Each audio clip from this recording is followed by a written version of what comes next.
Salut tout le monde, je vous retrouve aujourd'hui pour une update lecture. Donc j'en ai pas fait depuis longtemps, je vais essayer de me remettre à jour. Mais je vais quand même vous présenter uniquement 4 livres parce que sinon ça va durer trop longtemps et j'ai pas du tout envie de faire une vidéo de 30 minutes, même si ça risque d'être le cas si je n'arrête pas de babiller. Même si je sais même pas du tout si ce mot existe ou correspond à ce que je viens de dire. Mais c'est pas grave. Le premier livre que j'ai à vous présenter, il s'agit de Un amour de pêche de Jodi Lynn Anderson, qui est le troisième et dernier tome de la trilogie des pêches. Je vous avais présenté dans la dernière update lecture le deuxième tome qui m'avait beaucoup moins plu que le premier. J'avais eu des déceptions au niveau des personnages. Ce tome-ci est meilleur, moins bien que le premier à mes yeux. C'est vrai que j'ai pas forcément retrouvé ce que j'avais vraiment aimé dans le premier, c'est-à-dire ce petit goût sucré, des personnages vraiment attachants, même si effectivement les trois personnages principaux, donc Birdie, Murphy et Lida, sont quand même beaucoup plus matures dans ce tome-là que dans le deuxième, donc je retrouve un petit peu cette mentalité que j'avais dans le premier tome. Mais malgré tout, ce qui m'a vraiment plu dans ce tome-là, c'était pas les personnages principaux, mais les personnages secondaires, c'est-à-dire les parents. Et je trouve que ça a été vraiment rafraîchissant d'en savoir plus sur eux, enfin, de savoir ce qui allait leur arriver dans l'avenir. Aux personnages principaux aussi bien sûr, mais c'est vrai que bon, les parents c'est quand même ils ont quand même un rôle important ici. Donc c'est vrai que pour ce côté-là, j'ai bien aimé. Les personnages, encore une fois, donc les trois filles étaient bien plus raisonnables, bien plus intéressantes que dans le deuxième tome. Pour ce qui est du côté un peu sucré, les pêches, tout ça, c'est vrai que même si on retrouve ça un petit peu dans ce dernier tome, malgré tout j'ai pas retrouvé ce que j'avais aimé vraiment dans le premier, donc bon, c'était une petite déception, mais en tant que fin c'était très satisfaisant. C'est vraiment une série que je conseillerais à toutes les jeunes filles qui veulent tenter de commencer la lecture. Encore une fois, le deuxième tome c'est pas le meilleur, mais faut pas s'y arrêter parce que le troisième vaut quand même la peine d'être lu. Et j'ai vraiment bien aimé, je pense que je lui ai dû lui mettre 3,75 sur 5 sur le blog, donc c'était quand même une lecture très agréable et ça m'a fait plaisir de retrouver l'écriture beaucoup plus aboutie dans celui-là de Jodi Lynn Anderson, que j'avais beaucoup aimé dans le premier tome et dans Tiger Lily. Donc voilà, vraiment une fin satisfaisante. La deuxième lecture que j'ai à vous présenter, il s'agit de Léo du Hurlevent d'Emily Brontë. Comme ça, on se dirait pas que c'est ça, mais si, je vous assure, c'est une très vieille édition. Enfin, une très vieille, non, elle date des années 50, quoi, mais je trouve que c'est vraiment sympa, et donc vous voyez le titre ici.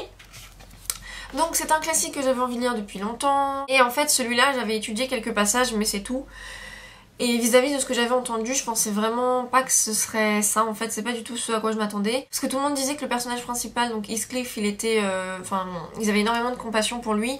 Et moi, ça a été tout le contraire. Enfin, je vais pas revenir sur l'histoire parce que je pense que tout le monde la connaît. Ou alors vous pouvez aller voir le synopsis sur internet. Mais en gros, moi, j'ai pas du tout accroché au fait que ce livre, ce soit un peu... on va dire un combat entre la haine et l'amour. Et en fait...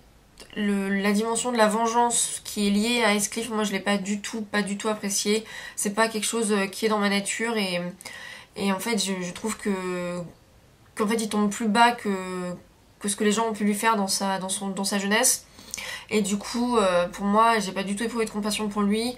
J'ai trouvé qu'il était absolument cruel et envers des innocents qui n'ont rien à voir dans l'histoire, dans son histoire, dans sa situation.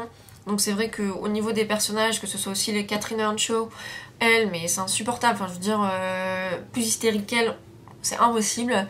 Et c'est clair qu'on peut pas s'attacher aux personnages, sauf quelques-uns. Moi c'est vrai que la narratrice Nelly et Mr. Lockwood, qui est assez curieux et donc qui a attisé la mienne aussi, donc de curiosité bien sûr. C'est vrai que pour le coup j'ai vraiment aimé ces deux personnages, j'ai trouvé que grâce à eux ça faisait vraiment vivre l'histoire. Mais au-delà de ça, j'ai eu vraiment du mal avec les personnages. Alors beaucoup me disent c'est pas le but de s'attacher aux personnages et je comprends totalement. Mais je trouve qu'il y a quand même des limites à pas dépasser. Et là, c'était dur, hein. C'était dur parce que en fait j'étais pas du tout en adéquation avec la pensée de la moitié des personnages. Entre ceux qui sont tout mous, ceux qui sont complètement fous, etc. C'était pas trop ça.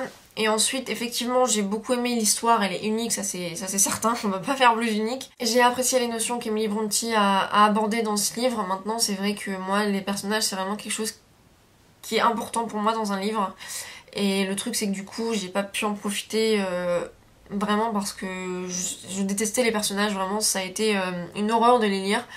Et Et voilà, même si je conçois que c'est vraiment une histoire... voilà, comme je le dis, c'est unique. Je pense qu'il n'y a pas vraiment d'autres mots pour le décrire. Mais voilà, pour moi, ça n'a pas été un coup de cœur parce que même si je comprends très bien là où a voulu en venir Emily Brontë, moi j'ai pas... C'était très dur. J'ai quand même mis 4 sur 5 sur le blog parce que c'est vrai que c'est une histoire qui mérite d'être lue et la fin est magnifique, elle est poignante et tout ça. Mais bon, c'était quand même très difficile comme lecture et Heathcliff et Catherine, je suis pas prête de les oublier.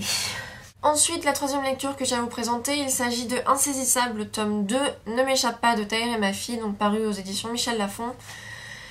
Alors pour le premier tome, donc moi je l'ai lu en anglais, Chat Me, je sais plus exactement quel est le titre en français, je crois que c'est Ne me touche pas, oui ça doit être ça. J'avais aimé, mais ça avait pas été un coup de cœur comme pour beaucoup, parce que j'avais pas trop cru à l'histoire d'amour entre Adam et Juliette, tout simplement parce que j'avais pas l'impression qu'il y avait vraiment des sentiments. Pour moi c'était surtout une question de désir, mais après je pouvais totalement me tromper, donc j'attendais de voir ce tome 2, voir où ça évoluait. Et je dois dire que ça n'a pas évolué très très bien, hein. Je dois dire que c'était un peu ce à quoi je m'attendais pour le coup, mais aussi pire, j'aurais pas cru. Non, c'est vrai que l'histoire se lit très vite. Pour le coup, malgré tout, je suis restée happée par l'histoire parce que je voulais vraiment voir si ça allait s'arranger au bout d'un moment, parce que j'étais en train de me dire mais où est-ce que tu vas, Tahir? Sérieusement, où est-ce que tu vas avec ça? Bon, au final, ça n'a pas du tout été finalement très concluant, mais bon, on va dire que le tome 3 sera sûrement la réponse à toutes mes questions. Maintenant, c'est vrai que le personnage de Juliette, mais peut-être pire que Catherine Henshaw, hein, moi je vous le dis. Hein. Elle est carrément... c'est pas le même genre, hein, c'est pas le même style, mais elle fait fort aussi. Hein. Franchement, une héroïne qui a si peu de jugeote, ça me rappelle l'héroïne de la saga de la Maison de la Nuit, hein, presque. Parce que là, mais elle est insupportable. Hein. Entre ses doutes, oh là là, mais je sais pas... Mais je vous jure, hein, c'est... On a envie de la secouer, on a envie de lui foutre des baffes, on a envie de lui dire mais sérieux, au lieu de t'occuper de tes petits problèmes de cœur, là, tu vois pas qu'il y a quelque chose de plus gros qui se trame en ce moment là, enfin je veux dire, tu pourrais peut-être te réveiller un petit peu, non? T'es pas toute seule au monde. Si elle faisait en sorte peut-être de faire fonctionner les choses, on n'en serait pas là. Dans ce tome, elle est vraiment pas possible et je pourrais pas assez le répéter, et ça sert à rien de le répéter parce que c'est le cas. Mais c'est vrai que en plus, étant donné que l'écriture de Tahir et ma fille, elle est très... grandiloquente et qu'on est dans les pensées de Juliette, c'est parfois à tel point que ça en devient ridicule quoi. C'est genre elle décrit donc ses pensées sur le papier. Voilà, on se croirait dans une tragédie du XVIIe ou du XVIIIe siècle. Oh, je me meurs. Enfin bref, vous voyez quoi. Enfin bref, c'est pas grave. Mais voilà, c'était pas génial de ce côté-là. Heureusement qu'il y avait Kenji dans ce tome, parce que comme vous le savez, c'est le personnage que j'ai préféré dans le premier. Et dans ce tome-là, il est juste énormissime. Je pense que pour le coup, c'est un des meilleurs personnages qui m'a été donné de lire. Mais bon, ça fait pas tout malgré tout, donc Tahir, je suis désolée, mais même si Kenji est énorme dans ce tome-là, c'était vraiment pas génial comme suite. Voilà, j'ai pas trop envie de spoiler, mais vous savez que par rapport à certaines choses que j'aime pas dans les livres, ça se trouve ici. Et du coup ça a pas du tout fonctionné avec moi, même si effectivement j'ai aimé certains côtés, donc Kenji, j'ai toujours envie d'en savoir plus par rapport à Point Omega, Warner. Ça a été sympa de le retrouver dans ce tome là parce que par rapport à la nouvelle qu'on a lue, donc je sais plus c'est quoi le titre en VO mais c'est pas grave, on avait compris que bon c'était plutôt un lâche qu'un psychopathe. Mais c'est vrai que du coup on en apprend un peu plus sur lui là, mais... il y a encore pas mal de questions et malgré tout c'était un plaisir quand même de le retrouver. C'est pas du niveau de Kenji mais c'est un personnage intéressant. Et après voilà, les gens du Point Oméga, cette résistance par rapport au gouvernement, voilà, c'est des choses que j'ai trouvé intéressantes et j'aurais aimé que ce soit plus présent et qu'on se focalise plus sur ce côté-là, le côté un peu dystopique et science-fiction, que le côté trouble de cœur, parce que c'était vraiment à vomir. Et enfin le dernier livre que j'ai à vous présenter, il s'agit de Une seconde chance de Nicholas Sparks, donc qui est sorti également chez Michel Lafon ce mois-ci. Comme vous le savez peut-être, j'adore Nicholas Sparks et c'est vrai que j'attendais beaucoup de cette lecture.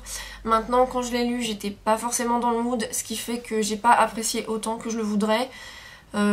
L'histoire est très belle, très poignante. Il y a beaucoup de violence dedans, mais pas forcément de la violence physique, mais vraiment violence des faits, on va dire. Et c'est vrai que le dernier livre de Nicolas Sparks, donc Un Havre de paix, avait été un peu dans le genre là aussi pour ceux et celles qui l'ont lu. Donc c'est en fait une femme qui se faisait battre par son mari et qui essaye de fuir cet homme. Et là en fait c'est différent, mais c'est vrai que le côté romance que j'aime bien chez lui, le côté très émouvant qui fait que bah, je pleure et tout ça. Non, je suis pas maso, mais c'est vrai que pleurer dans ses livres c'est tellement beau, enfin voilà, c'est comme ça que je le ressens. Et là en fait, le livre m'a un peu dérangée, du coup j'ai pas du tout eu de larmes. J'ai voulu ressentir de la compassion pour les personnages parce que leur situation et leur histoire est assez douloureuse quand même, on peut le dire. Mais en fait j'étais tellement gênée par le côté un peu violence gratuite ou haine gratuite, enfin voilà. Après comme je vous le dis, j'étais pas dans le mood pour ce genre de lecture, j'avais besoin de quelque chose de beaucoup plus léger et j'aurais pas dû vouloir continuer, mais comme c'était un partenariat je voulais pas le laisser traîner. Mais voilà, c'est vrai que peut-être qu'un jour je le relirai d'une humeur, enfin de meilleure humeur, et ce sera peut-être plus simple pour moi de le lire. Mais voilà, c'est vrai que par rapport à cette histoire-là, ça aura pas été celle qui m'a le plus touchée, on va dire, même si effectivement, comme je le répète, l'histoire est vraiment poignante puisque en gros on est dans un cadre où c'est un peu deux personnes, deux amants qui ne peuvent pas être ensemble par rapport à leur situation familiale, situation sociale. Et en fait, ils se retrouvent 20 ans plus tard et ils essayent de voir s'ils peuvent recoller les morceaux.